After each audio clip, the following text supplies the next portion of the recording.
Hey everyone, I'm Liz and I'm a mindset coach. I'm going to read Napoleon Hill's Think and Grow Rich to you, but I'm going to do the most key chapters. I'm going to skip chapter 1. This is chapter 2, Desire. Chapter 1 is all the stuff about all the cool things people did in the old days. And here we go, Desire, the starting point of all achievement, the first step toward riches.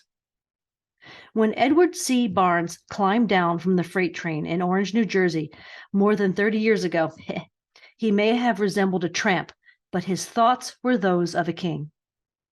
As he made his way from the railroad tracks to Thomas A. Edison's office, his mind was at work. He saw himself standing in Edison's presence.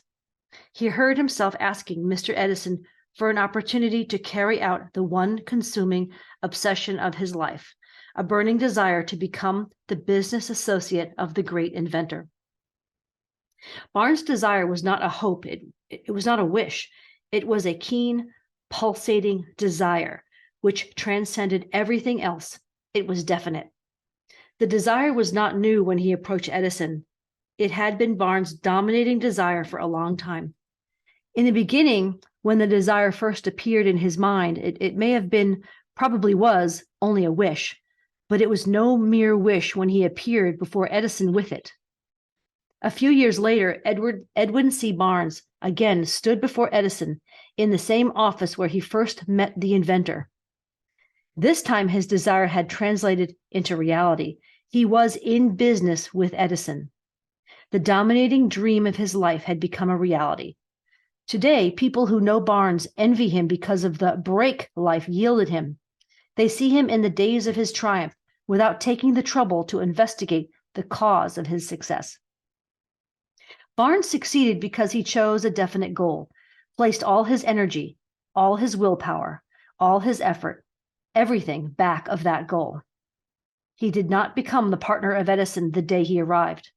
He was content to start in the most menial work, as long as it provided an opportunity to take even one step toward his cherished goal.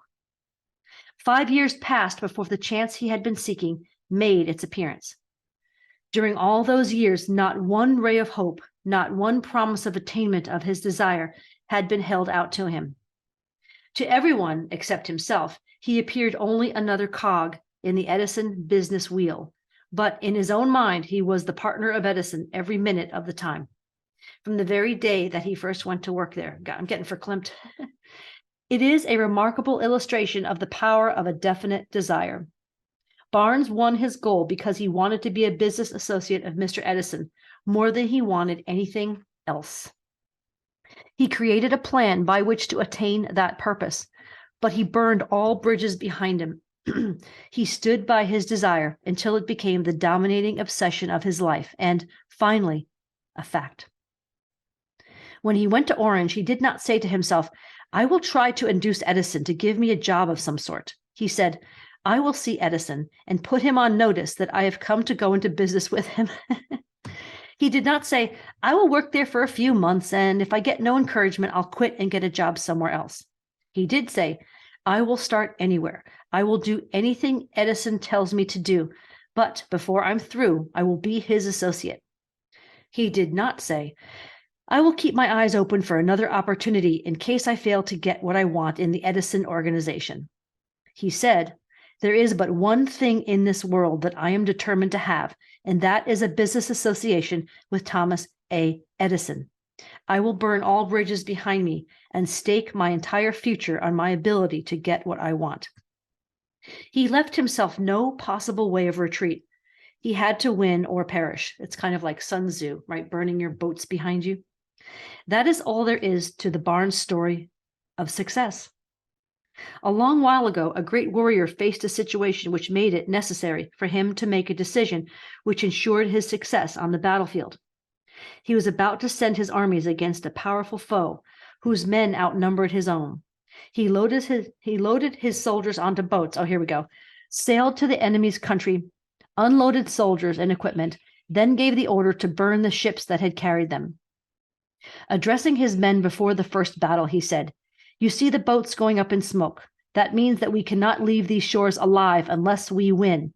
We now have no choice. We win or we perish." They won. That's Sun Tzu. Cool. I've read this before, but I forgot. Every person who wins in any undertaking must be willing to burn his ships and cut all sources of retreat. Only by so doing can one be sure of maintaining that state of mind known as a burning desire to win, essential to success. The morning after the Great Chicago Fire, a group of merchants stood on State Street looking at the smoking remains of what had been their stores. They went into a conference to decide if they would try to rebuild or leave Chicago and start over in a more promising section of the country. They reached a decision, all except one, to leave Chicago. The merchant who decided to stay and rebuild pointed a finger at the remains of his store and said, "Gentlemen, on that very spot, I will build the world's greatest store, no matter how many times it may burn down." That was more than 50 years ago. The store was built. It stands there today, a towering monument to the power of that state of mind known as a burning desire. So to speak, the easy thing for Marshall Field to have done would have been exactly what his fellow merchants did. When the going was hard and the future looked dismal, they pulled up and went where the going seemed easier. And perhaps they were successful too, actually. Mark well this difference between Marshall Field and the other merchants, because it is the same difference which distinguishes Edward C. Barnes from thousands of other young men who have worked in the Edison organization, and women. It is the same difference which distinguishes practically all who succeed from those who fail. Every human being who reaches the age of understanding of the purpose of money wishes for it. Wishing will not bring riches, but desiring riches with a state of mind that becomes an obsession, then planning definite ways and means to acquire riches, and backing those plans with persistence which does not recognize failure, will bring riches. And remember, here we talk about riches as prosperity, being able to do what you want, when you want, with whomever you want. The method by which desire for riches can be transmuted into its financial equivalent consists of 6 definite practical steps. Namely, first, fix in your mind the exact amount of money or whatever you desire. It is not sufficient merely to say, "I want plenty of money." Be definite as to the amount. There is a psychological reason for definiteness, which will be described in a subsequent chapter. Second, determine exactly what you intend to give in return for the money you desire. There is no such reality as something for nothing. Third, establish a definite date when you intend to possess the money you desire. Fourth, create a definite plan for carrying out your desire and begin at once, whether you are ready or not, to put this plan into action. Fifth, write out a clear, concise statement of the amount of money you intend to acquire. Name the time limit for its acquisition, state what you intend to give in return for the money, and describe clearly the plan through which you intend to accumulate it. Sixth, read your written statement aloud twice daily, once just before retiring at night and once after rising in the morning. As you read, see and feel and believe yourself already in possession of that money. By the way, if you're coaching with me, I offer you much, much more to do, but it's along these lines. It is important that you follow the instructions described in these 6 steps. It is especially important that you observe and follow the instructions in the 6th paragraph. You may complain that it is impossible for you to see yourself in possession of money before you actually have it. Here is where a burning desire will come to your aid. If you truly desire money or whatever so keenly that your desire is an obsession, you will have no difficulty in convincing yourself that you will acquire it. The object is to want money or whatever, and to become so determined to have it that you convince yourself you will have it. Only those who become money conscious ever accumulate great riches, or I would say success consciousness, or what have you. Money consciousness means that the mind has become so thoroughly saturated with the desire for money that one can see oneself already in possession of it. To the uninitiated, who has not been schooled in the working principles of the human mind, these instructions may appear impractical. It may be helpful to all those who fail to recognize the soundness of the 6 steps, to know that the information they convey was received from Andrew Carnegie, who began as an ordinary laborer in the steel mills, but managed, despite his humble beginning, to make these principles yield him a fortune of considerably more than $100 million. This is back in the early 1900s.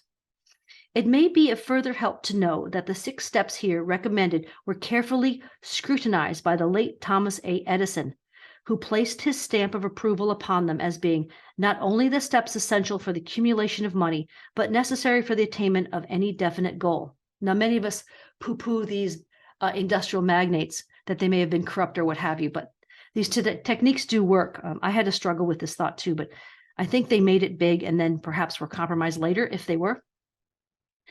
The steps call for no hard labor. They call for no sacrifice. They do not require one to become ridiculous or credulous.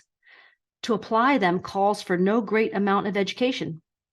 But the successful application of these 6 steps does call for sufficient imagination to enable one to see and to understand that accumulation of money cannot be left to chance, good fortune, and luck.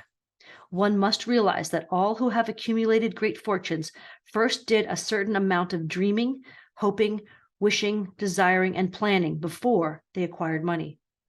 You may as well know right here that you can never have riches in great quantities unless you can work yourself into a white heat of desire for money or whatever, and actually believe you will possess it.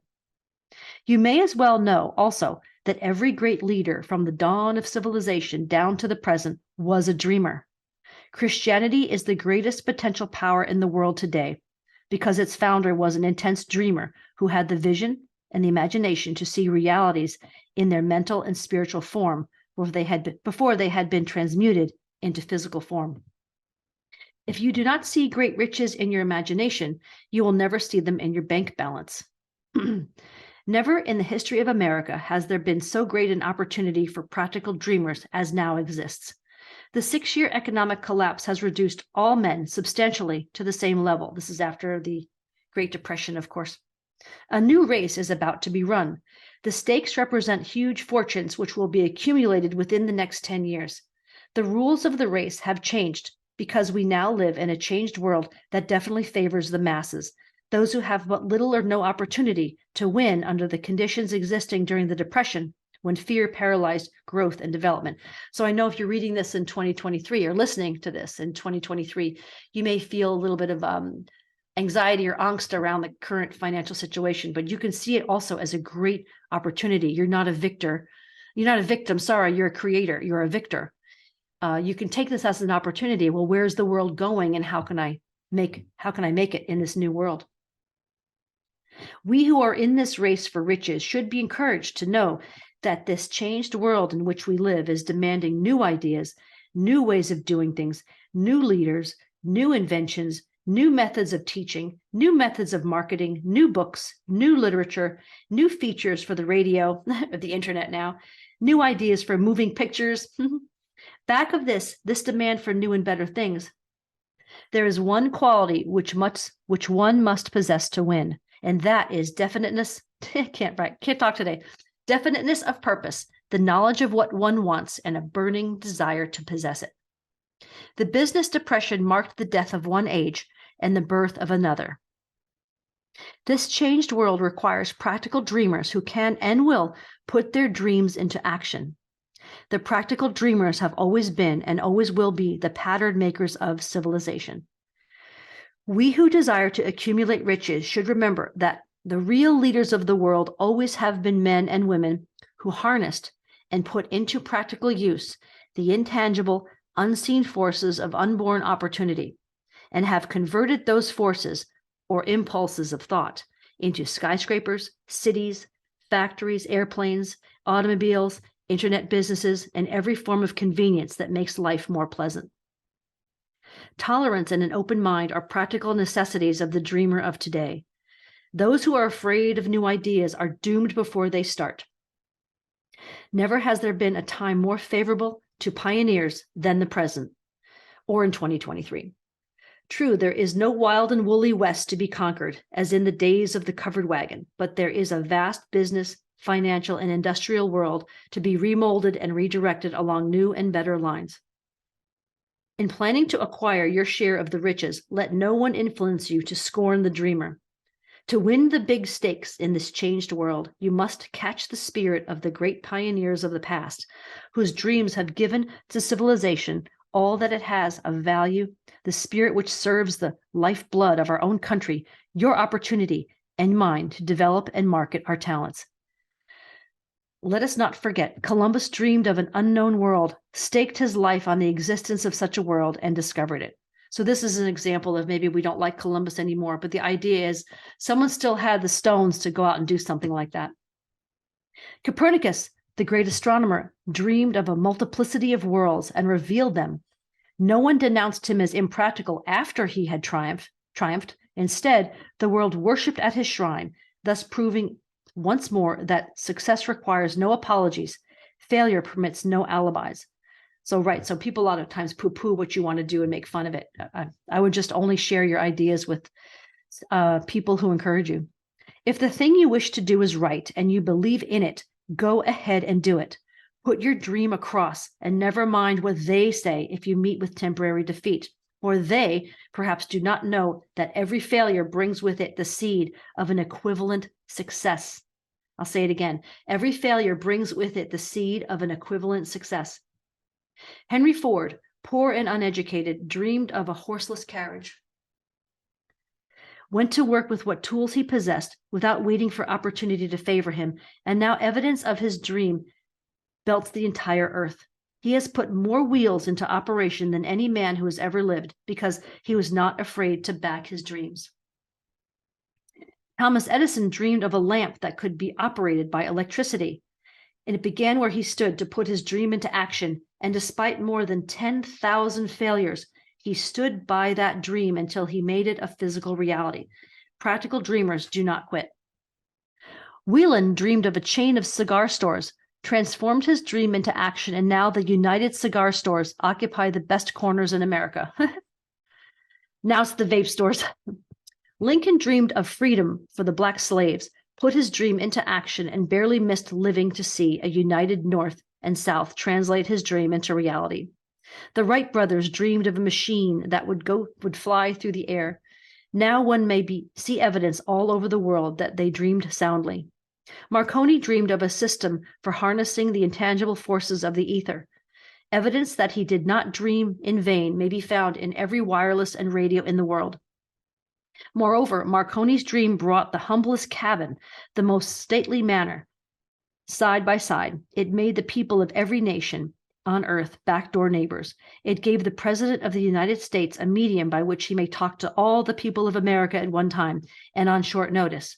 It may interest you to know that Marconi's friends had him taken into custody and examined in a psychopathic hospital when he announced he had discovered a principle through which he could send messages through the air without the aid of wires or other direct physical means of communication. The dreamers of today fare better. The world has become accustomed to new discoveries. Nay, it has shown a willingness to reward the dreamer who gives the world a new idea. The greatest achievement was at first and for a time but a dream. The oak sleeps in the acorn, the bird waits in the egg, and in the highest vision of the soul, a waking angel stirs. Dreams are the seedlings of reality.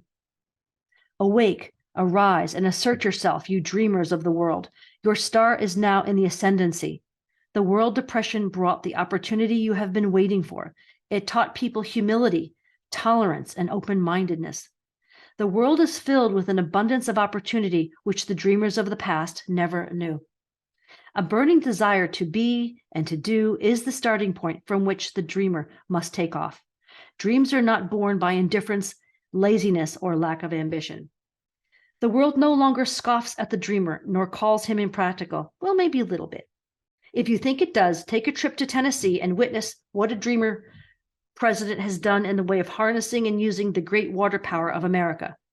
A score of years ago, such a dream would have seemed like madness. You may have been disappointed. You have undergone defeat during the Depression. You have felt the great heart within you crushed until it bled. Take courage, for these experiences have tempered the spiritual metal of which you are made. They are assets of incomparable value. Remember, too, that all who succeed in life get off to a bad start and pass through many heartbreaking struggles before they arrive. The turning point in the lives of those who succeed usually comes at the moment of some crisis through which they are introduced to their other selves. John Bunyan wrote The Pilgrim's Progress, which is among the finest of all English literature, after he had been confined in prison and sorely punished because of his views on the subject of religion. O. Henry discovered the genius which slept within his brain after he had met with great misfortune and was confined in a prison cell in Columbus, Ohio. Being forced through misfortune to become acquainted with his other self and to use his imagination, he discovered himself to be a great author instead of a miserable criminal and outcast. Strange and varied are the ways of life, and stranger still are the ways of infinite intelligence, through which men are sometimes forced to undergo all sorts of punishment before discovering their own brains, their own capacity to create useful ideas through imagination. Edison, the world's greatest inventor and scientist, was a tramp telegraph operator. He failed innumerable times before he was driven finally to the discovery of the genius which slept within his brain. Charles Dickens began by pasting labels on blacking pots.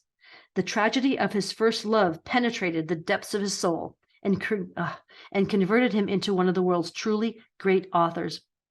That tragedy produced first David Copperfield, then a succession of other works that made this a richer and better world for all who read his books.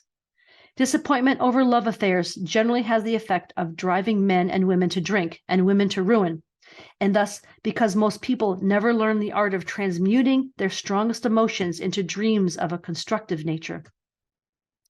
Helen Keller became deaf, dumb, and blind shortly after birth. Despite her greatest misfortune, she has written her name indelibly in the pages of the history of the great.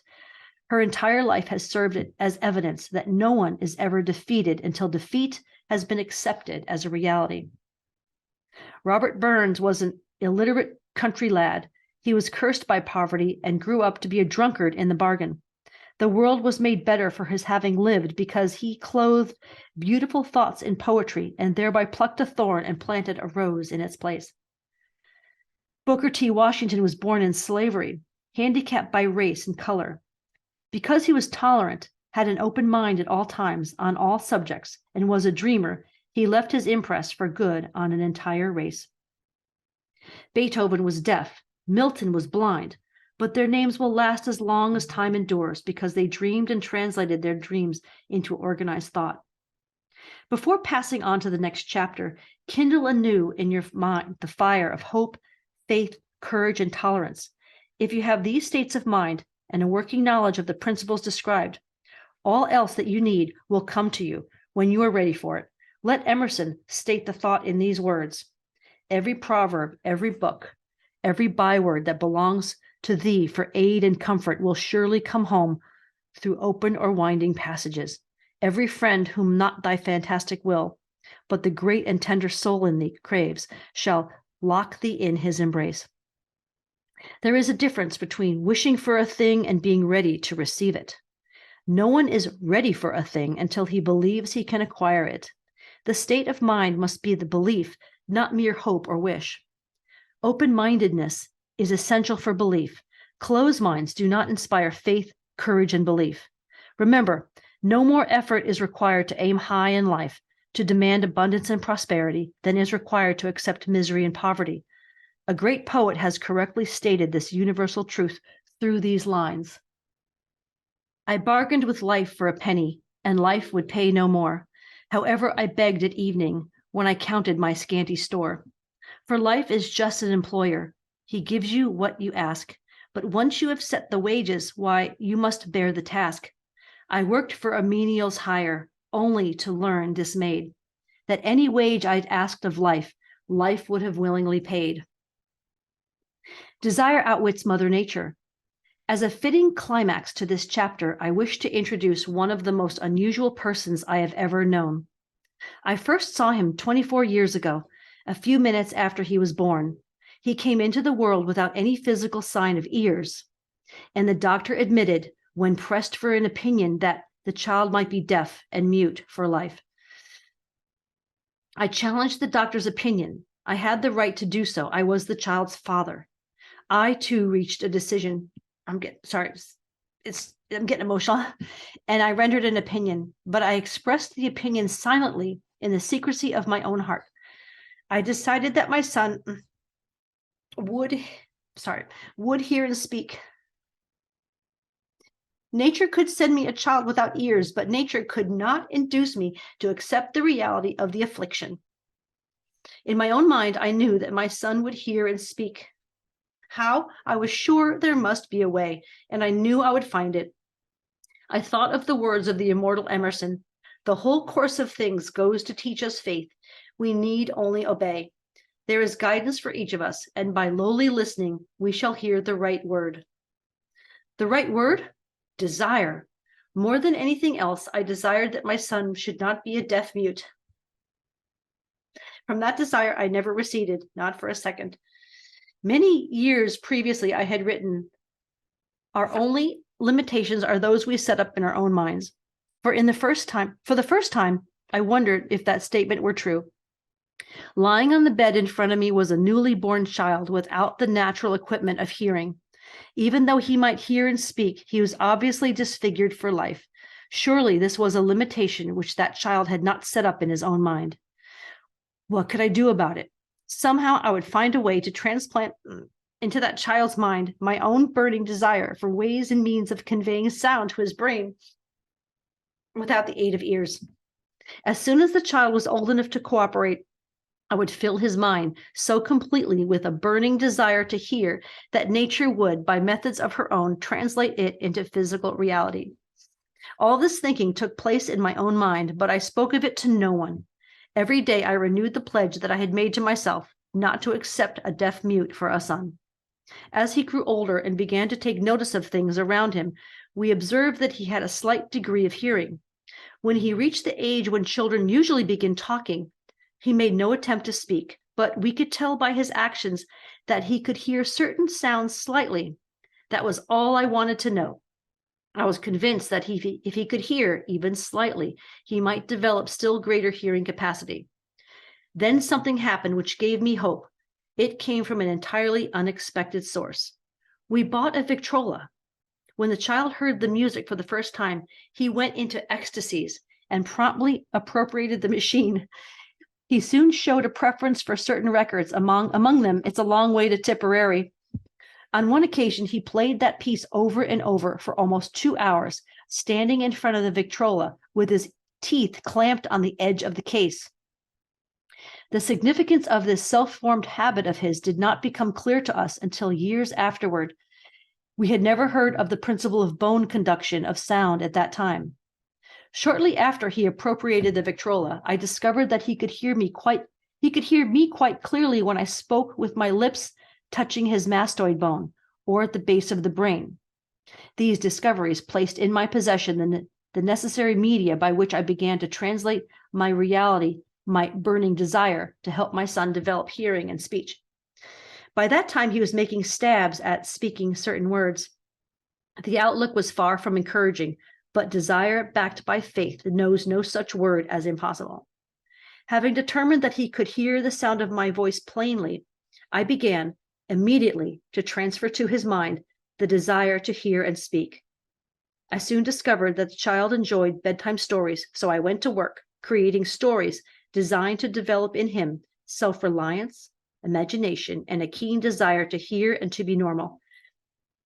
There was one story in particular which I emphasized by giving it some new and dramatic coloring each time it was told. It was designed to plant in his mind the thought that his affliction was not a liability, but an asset of great value. Despite the fact that all the philosophy I had examined clearly indicated that every adversity brings with it the seed of an equivalent advantage, I must confess that I had not the slightest idea how this affliction could ever become an asset. However, I continued my practice of wrapping that philosophy in bedtime stories, hoping the time would come when he would find some plan by which his handicap could be made to serve some useful purpose. Reason told me plainly that there was no adequate compensation for the lack of ears and natural hearing equipment. Desire backed by faith pushed reason aside and inspired me to carry on. As I analyze the experience in retrospect, I can see now that my son's faith in me had much to do with the astounding results. He did not question anything I told him. I sold him the idea that he had a distinct advantage over his older brother, and that this advantage would reflect itself in many ways. For example, the teachers in school would observe that he had no ears, and because of this, they would show him special attention and treat him with extraordinary kindness. They always did. His mother saw to that by visiting the teachers and arranging with them to give the child the extra attention necessary. I sold him the idea, too, that when he became old enough to sell newspapers, his older brother had already become a newspaper merchant, that he would have a big advantage over his brother for the reason that people would pay him extra money for his wares because they could see that he was bright and industrious despite the fact that he had no ears. We could notice that gradually the child's hearing was improving.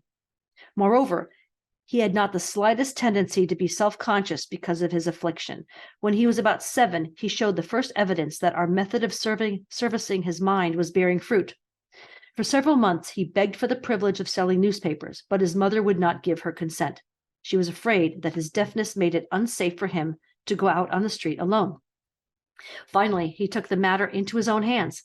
One afternoon, when he was left at home with the servants, he climbed through the kitchen window, shinnied to the ground, and set out on his own. He borrowed 6 cents in capital from the neighborhood shoemaker, invested it in papers, sold out, reinvested, and kept repeating until late in the evening. After balancing his accounts and paying back the 6 cents he'd borrowed from his banker, he had a net profit of 42 cents. When we got home that night, we found him in bed asleep, the money tightly clenched in his hand. His mother opened his hands, removed the coin, and cried. Of all things, crying over her son's first victory seemed so inappropriate. My reaction was the reverse. I laughed heartily, for I knew that my endeavor to plant in the child's mind an attitude of faith in himself had been successful. His mother saw in his first business venture a little deaf boy who had gone out in the streets and risked his life to earn money. I saw a brave, ambitious, self-reliant little businessman whose stock in himself had been increased 100% because he had gone into business on his own initiative and had won. The transaction pleased me because I knew that he had given evidence of a trait of resourcefulness that would go with him all through life. Later events proved this to be true. When his older brother wanted something, he would lie down on the floor, kick his feet in the air, and cry for it and get it. When the little deaf boy wanted something, he would plan a way to earn the money and then buy it for himself. He still follows that plan.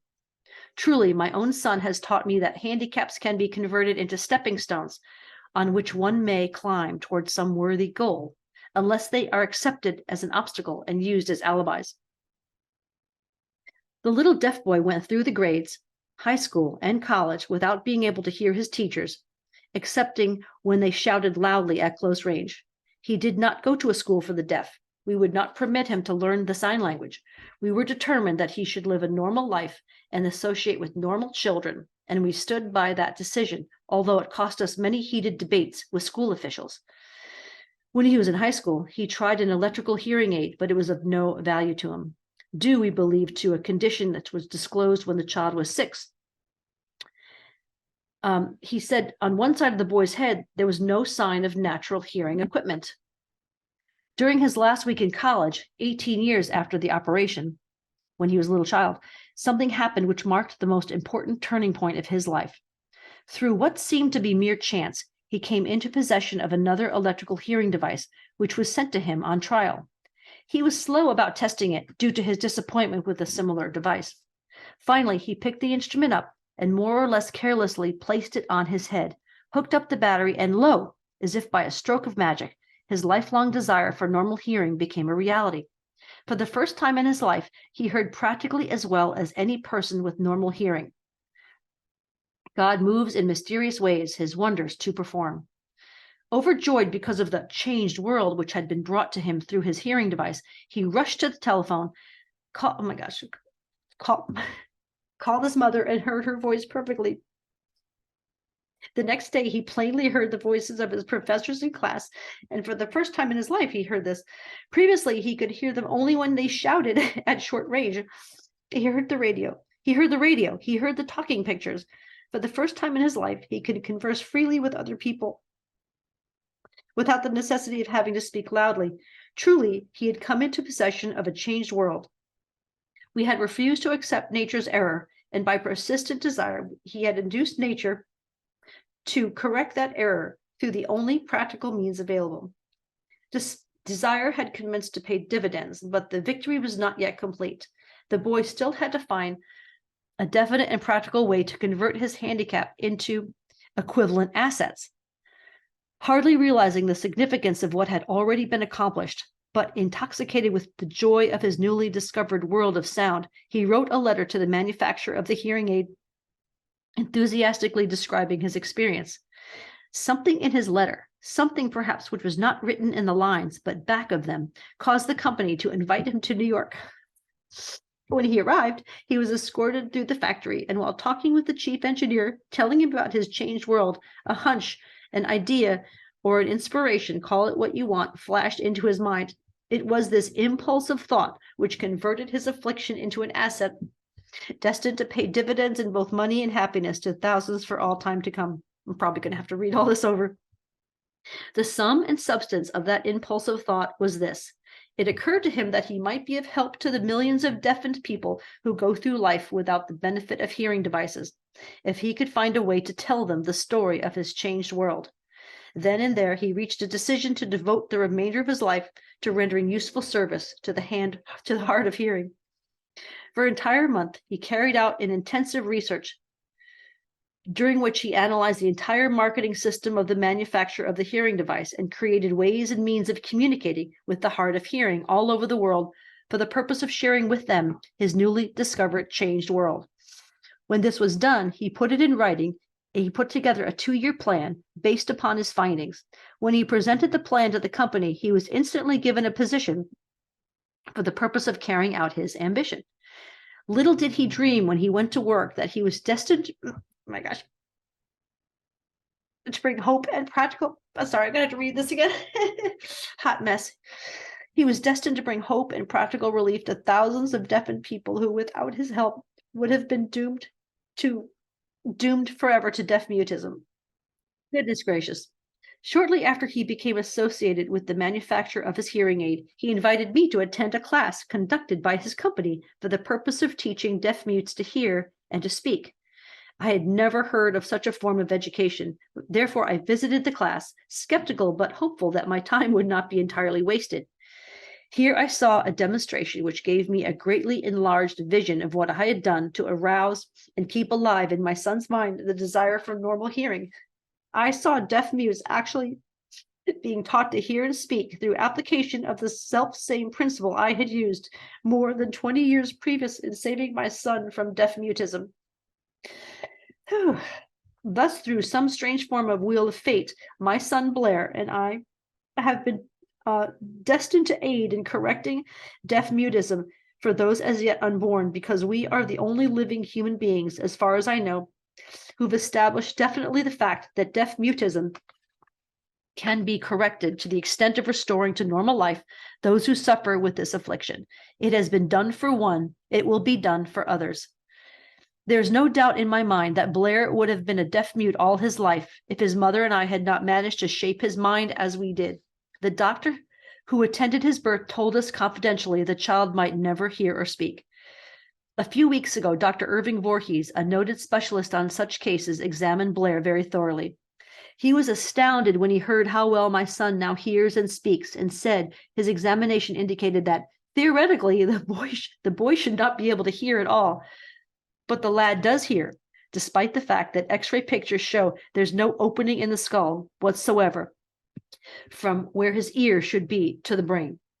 When I planted in his mind the desire to hear and talk and live as a normal person, there went with that impulse some strange influence which caused nature to become bridge builder and span the gulf of silence between his brain and the outer world by some means which the keenest medical specialists have not been able to interpret. It would be sacrilege for me to even conjecture as to how nature performed this miracle. It would be unforgivable if I neglected to tell the world as much as I know of this humble part I assumed in the strange experience. It is my duty and a privilege to say, I believe, and not without reason, that nothing is impossible to the person who backs desire with enduring faith. Verily, a burning desire has devious ways of transmuting itself into its physical equivalent. Blair desired normal hearing. Now he has it. He was born with a handicap, which might easily have sent one with less defined desire to the street with a bundle of pencils and a tin cup. That handicap now promises to serve as the medium by which he will render useful service to many millions of hard of hearing. Also, to give him useful employment at adequate financial compensation the remainder of his life. The little white lies I planted in his mind when he was a child, by leading him to believe his affliction would become a great asset which he would capitalize on, has justified itself. Verily, there's nothing right or wrong which belief plus burning desire cannot make real. These qualities are free to everyone. In all my experience in dealing with men and women who've had personal problems, I never handled a single case which more definitely demonstrates the power of desire. Authors sometimes make the mistake of writing of subjects of which they have but superficial or very elementary knowledge. It has been my good fortune to have had the privilege of testing the soundness of the power of desire through the affliction of my own son. Perhaps it was providential that the experience came as it did, for surely no one is better prepared than he to serve as an example of what happens when desire is put to the test. If Mother Nature bends to the will of desire, it's logical that mere men can defeat a burning desire. Strange and imponderable is the power of the human mind. We do not understand the method by which it uses every circumstance, every individual, every physical thing within its reach as a means of transmuting desire into its physical counterpart. Perhaps science will uncover this secret. I planted in my son's mind the desire to hear and to speak as any normal person hears and speaks. That desire has now become a reality. I planted in his mind the desire to convert his greatest handicap into his greatest asset. That desire has been realized. The modus operandi by which this astounding result was achieved is not hard to describe. It consisted of three very definite facts. First, I mixed faith with the desire for normal hearing, which I passed on to my son. Second, I communicated my desire to him in every conceivable way available, through persistent, continuous effort over a period of years. Third, he believed me.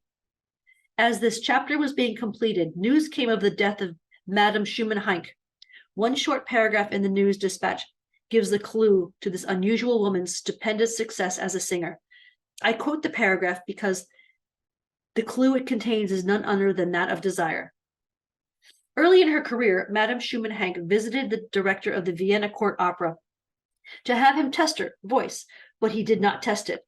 After taking one look at the awkward and poorly dressed girl, he exclaimed none too gently, "With such a face and no personality at all, how can you ever expect to succeed in opera? My good child, give up the idea. Buy a sewing machine and go to work. You can never be a singer." Never is a long time. The director of the Vienna Court Opera knew much about the technique of singing. He knew little about the power of desire when it assumes the proportion of an obsession. If he had known more of that power, he would not have made the mistake of condemning genius without giving it an opportunity. Several years ago, one of my business associates became ill. He became worse as time went on and finally was taken to the hospital for an operation. Just before he was wheeled into the operating room, I took a look at him and wondered how anyone as thin and emaciated as he could possibly go through a major operation successfully. The doctor warned me that there was little, if any, chance of my ever seeing him alive again. But that was just the doctor's opinion. It was not the opinion of the patient. Just before he was wheeled away, he whispered feebly, "Do not be disturbed, Chief. I will be out here in a few days." The attending nurse looked at me with pity, but the patient did come through safely. After it was all over, his physician said, nothing but his own desire to live saved him. He never would have pulled through if he had not refused to accept the possibility of death. I believe in the power of desire backed by faith because I have seen this power lift men from lowly beginnings to places of power and wealth. I have seen it rob the grave of its victims. I have seen it serve as the medium by which men staged a comeback after having been defeated in 100 different ways. I have seen it provide my own son with a normal, happy, successful life, despite nature's having sent him into the world without ears. How can one harness and use the power of desire? This has been answered through this and the subsequent chapters of this book. This message is going out to the world at the end of the longest and perhaps the most devastating depression America has ever known. It is reasonable to presume that the message may come to the attention to many who have been wounded by the depression, those who have lost their fortunes, those who have lost their positions, and great numbers who must reorganize their plans and stage a comeback. To all these, I wish to convey the thought that all achievement, no matter what may be its nature or its purpose, must begin with an intense, burning desire for something definite. Through some strange and powerful principle of mental chemistry, which she has never divulged, nature wraps up in the impulse of strong desire that something which recognizes no such word as impossible and accepts no such reality as failure.